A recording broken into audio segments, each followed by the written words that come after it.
One of the funniest, most entertaining TV personalities of all time would have to be Julia Child. We can remember her from childhood because our moms would watch her cooking show. But none of our moms actually made any of her complicated recipes. And if they did, it was a disaster.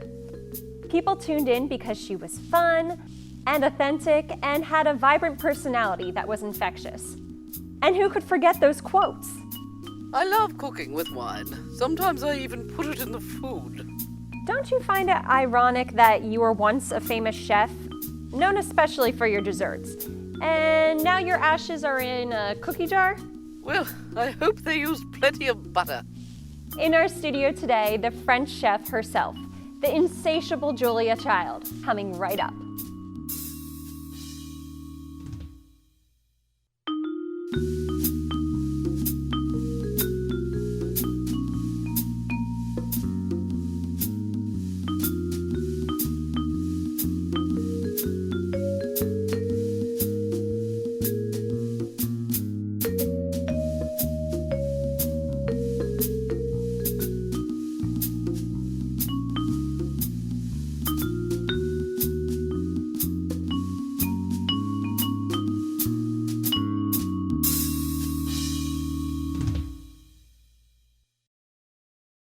Hello, I'm Kristen Spangenberg, and welcome to Over My Dead Body, the talk show that brings to life the most interesting people from our history and culture.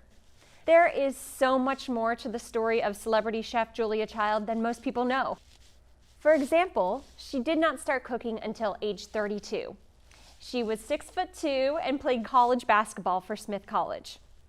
She was literally so tall, they changed the rules of the game.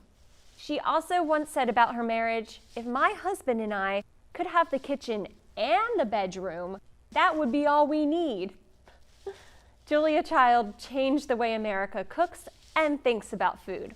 So let's meet the woman responsible for this phenomenon. Hello, Mrs. Child. Welcome to the show. Thank you so much, Kristen. Glad to be here, and call me Julia. Okay, Julia. First off, I'm curious to know, why did you wait so long to become a chef? I wish I'd started cooking at 14, but that wasn't in the cards. Girls of my class didn't cook. They were servants to do that. And they certainly didn't do it professionally. Back then, middle-class women didn't have careers. You were expected to marry and have kids and be a nice mother. You didn't go out and do anything. That sucks. What's sucks? It's colloquial for bad. Anyway, I never gave much thought to food. I made do with frozen meals. So at 32, after I met my husband, Paul, I had to learn to cook to seduce him with my kitchen prowess. Didn't you have an accident in the beginning? I exploded a duck and set the oven on fire. No kidding. How did that happen? I was drunk as hell and my sauté was 100 proof alcohol. What did you do? Got it on with the hubby right on the kitchen counter. Okay, so you two spent a lot of time in the kitchen. For us, the kitchen was the soul of our house. As you mentioned earlier, if we could just have the kitchen and the bedroom, that would have been all we needed. But the kitchen table sufficed in a pinch. You married late in life. Why? Being 6'2" with a horse face made finding a husband not easy. After I graduated from Smith College, I ended up in New York, sharing an apartment with 2 friends, writing ad copy. I couldn't get a date if I paid for it, so I thought, hell, I'll join the army. Plenty of men there. What happened? Those imbeciles said I was too tall. Is this the point in your life where you became a spy? A spy? That's rich. I volunteered my services to the Office of Strategic Services, where I was a file clerk and typist. And then I developed shark repellent used on Underwood explosives during World War II. How did that come about? I was bored being a clerk. As a research assistant in the Secret Intelligence Division, I once typed 10,000 names on white note cards to keep track of officers. I was bored stiff and still hadn't been laid. The guys on the repellent team were cute and smart, so I signed up. The repellent that you cooked up was effective, correct? Cooked up?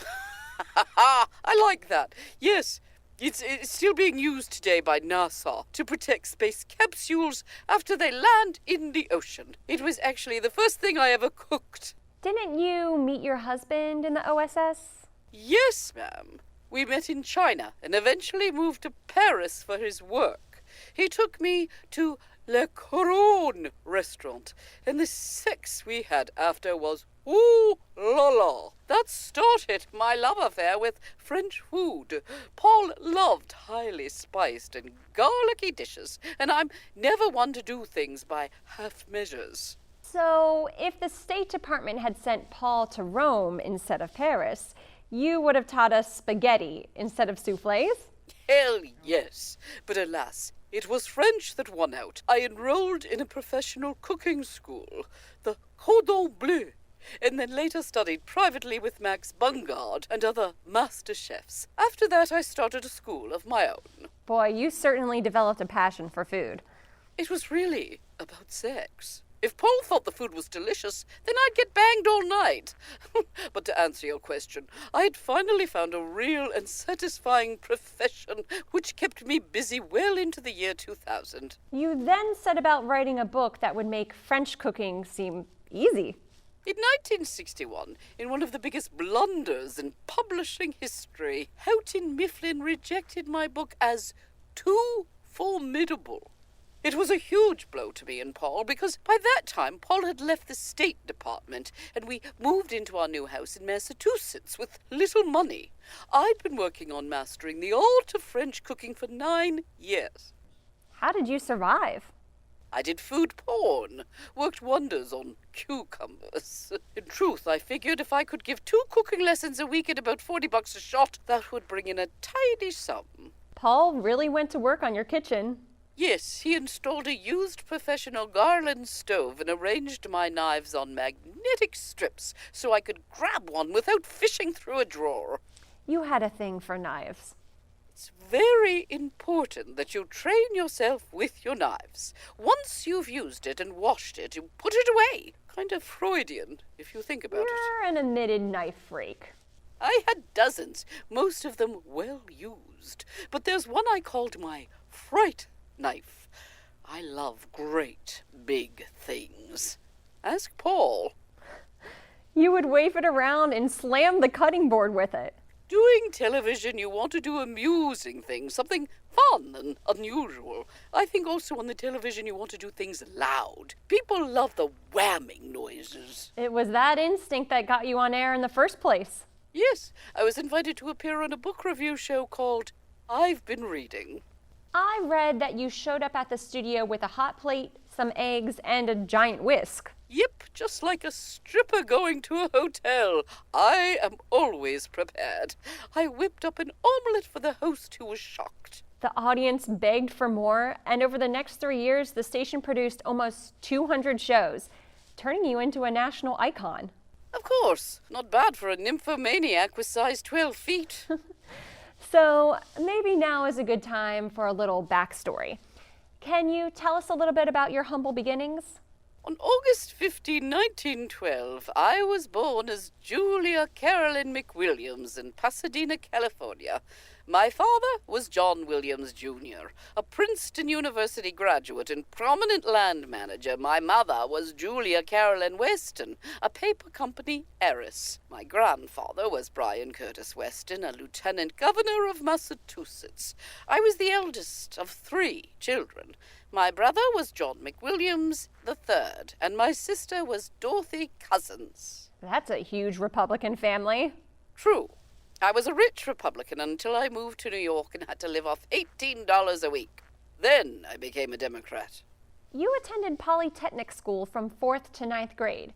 Then in high school, you were sent to the Katharine Branson School in Ross, California, which was at the time a boarding school. I got to play tennis, golf, and basketball there. It was fun. But the other girls were mean. That's where Horseface came in. You then attended Smith College, where you graduated in 1934 with a major in history and writing. I was officially a nerd. You once described a meal of oysters, sole meunière, and fine wine as an opening up of the soul and spirit. And my legs. Oysters are an aphrodisiac, you know. Following the success of your book, you wrote magazine articles and had a regular column for the Boston Globe. Would you say you enjoy writing as much as cooking? Not really. You can't eat paper. However, I do like coming up with some zinger quotes. Care to share any with our viewers? Sure. Here's a couple of them. A party without a cake is just a meeting. Here's another. It's so beautifully arranged on the plate. You know someone's fingers have been all over it. The only time to eat diet food is when you're waiting for the steak to cook. I love those. Would you mind taking some calls from our viewers? Of course not. How exciting. This is Mr. Kane from Philadelphia. Mrs. Child, is it true that people have often mistaken you for a man? He hung up before I could tell him to eat me. Let's give this another try. We have Mrs. Salvagi from Wilmington, Delaware on the line.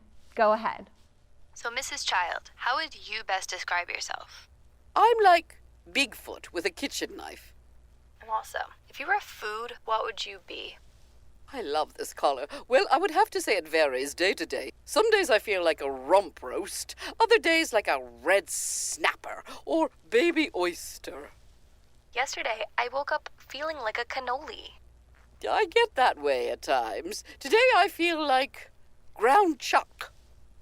I read that the French chef was immediately successful, ran nationally for 10 years, and won Peabody and Emmy Awards, including the first Emmy Award for an educational program. I'm blushing. And your show was the first to be captioned for the deaf, but because of the technology in the 1960s, the show was unedited, causing your screw-ups and blunders to appear in the final version. Yep, plus I was always drunk by the end of the show. It's what the audience liked about you. That I was a drunk horse face. No, you were authentic, believable. You were a bit controversial, though. Your use of ingredients like butter and cream has been questioned by food critics and modern-day nutritionists. But they have their place in the world. You ever see the movie Last Tango in Paris? Yes? I rest my case. Brando got the idea from me. Anyway, focusing too much on nutrition takes the pleasure from enjoying food. Everybody was overreacting. If fear of food continues, it will be the death of gastronomy in the United States. Fortunately, the French don't suffer from the same hysteria we do. We should enjoy food and have fun. It's one of the simplest and nicest pleasures in life. Sex and food until you die. Your kitchen, designed by your husband, was the setting for 3 of your television shows. It's now on display at the Smithsonian. What do you think about that? What do they cook there? Nothing. It's a museum. Oh, such a waste. Have you been there? Not yet. Your husband, Paul Child, who was 10 years older than you, died in 1994 after living in a nursing home for 5 years following a series of strokes. Do you think it was all that butter and cream? I hope not. Looking back, what was the most attractive quality about your husband? Paul wasn't just my husband. He was my best friend. We were always together. We enjoyed each other immensely. But I have to say his best quality was that he was easy to talk to. We had wonderful conversations. Paul really had a way with words. I called him my cunning linguist. That's so sweet. After your death on August 13th, 2004, just 2 days before your 92nd birthday, it was reported that your last meal was French onion soup. Best bowl of soup I ever had. What's up with you and death? You've been the subject of numerous parodies on television and radio programs and skits on stage. Most famously in a 1978 Saturday Night Live sketch by Dan Aykroyd, who, as Julia Child, cut his finger and eventually died while yelling out, "Save the liver!"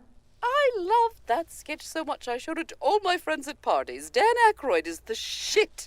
In fact, you were parodied quite a bit over the years. First on The Electric Company, then on The Cosby Show, then John Candy portrayed you in a sketch for Second City. where you fought Mr. Rogers in a boxing match. Even RuPaul's Drag Race featured you on an episode. How did you feel about all that? My favorite was still Dan Aykroyd. Meryl Streep played you in a movie, Julie and Julia. She was nominated for the Academy Award for Best Actress. Who is that? A famous actress? Does she have a horse face? That's a matter of opinion. I'll take that as a yes. When did the movie come out? In 2009, 5 years after your death. How convenient. Guess they didn't want to stir the pot. God, I'm funny. Would you mind taking one more call? Of course not. I'm having a blast. We have Karen from Sebastian, Florida on the line. Go ahead. Hi, Mrs. Child. I really miss you and your show. Things haven't been the same without you. I appreciate that, Karen. I'm just wondering, what are the best foods for sex? Well, that depends. There are two food groups, one to eat and one to smear all over your partner and eat. I see. The type to get you physically ready would be oysters, caviar, and of course, champagne. But a few drinks of almost anything alcoholic will do the trick. As for what to put on your partner, stick with creme brulee. You can lick that off of most anything and it'll taste great. What if you don't like sweets? Bite your tongue. Well, you can pretty much eat anything with some fava beans and a good Chianti. Isn't escargot an aphrodisiac? Oh, for many people, yes. But some folks are just turned off by snails. Hey, would you like to hear my snail joke? Of course. A man is getting ready to go to work one morning where there's a knock at his door. He opens it and no one is there. A few minutes later, there's another knock. And again, the man opens the door and nobody's there. But this time he looks down and sees a big, ugly snail on the front porch. So he stoops down and picks it up and chucks it as far as he can. Okay, Kristen, are you ready for the punchline? I'm all ears. Okay, so 3 years later, there's another knock at the door. The man opens it, and there on the porch is the snail who says, "Hey, what the hell did you do that for?" Very funny. I hope he didn't eat it. Actually, there's only one thing more disgusting than snails, and that's kale. It's like eating a tree. It's popular these days. Even worse than the taste of kale is the smell of a kale fart. If you could live your life again, would you do anything differently? Just one. I would buy stock in a kale farm. My fiance, Brandon, wants to know the most successful thing you made on your show and the biggest flop. Tell Brandon they were the same item. It was a layer cake that fell apart. I scooped up a huge dollop of frosting and covered it all up. Voila! Parfait! Hey, I see you have a bunch of my roses. Of course. We wanted to show our viewers these Julia Child roses. How did you feel about having a rose named after you? A very kind man named Tom Caroth bred this particular golden floribunda rose and asked if it could bear my name. I took one look at it and agreed. In the UK, it's known as the absolutely fabulous rose. As it should be. It's also called a golden butter rose, and you know how much I love butter. It also only requires minimal pruning. If only I was so lucky. They're beautiful. Are you working on anything now? A new cookbook, perhaps? I'm actually working on a spy novel. Really? What's it about? It's called The Sweet Tooth Detective.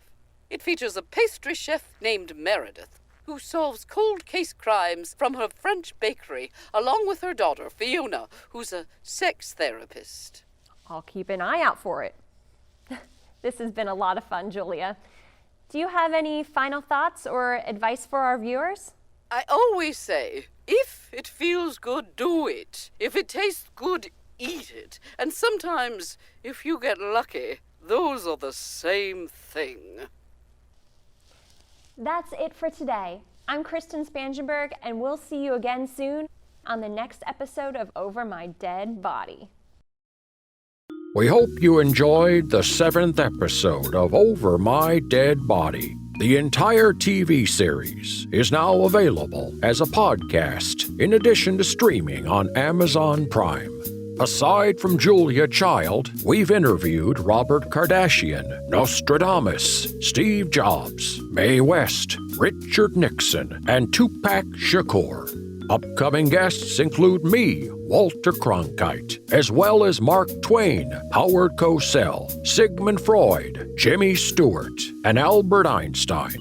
All told, we plan to produce 60 episodes, and perhaps as many as 300 of them.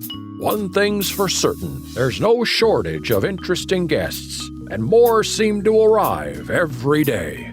The executive producer of this episode is Stephen Kunis. The show was directed by Tim Milloway, and our assistant director was Brandon Dennison.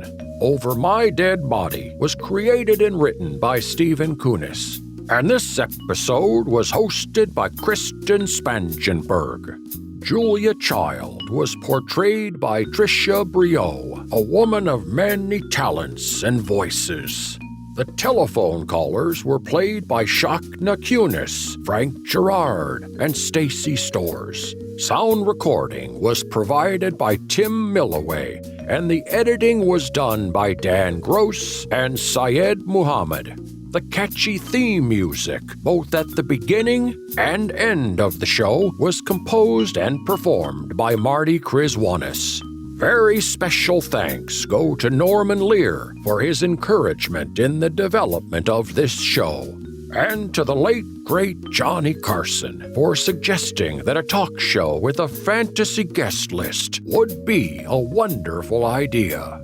Finally, the staff at PhillyCam in Philadelphia provided much-needed assistance required to turn our TV series into a podcast, which will allow us to educate and entertain even more people.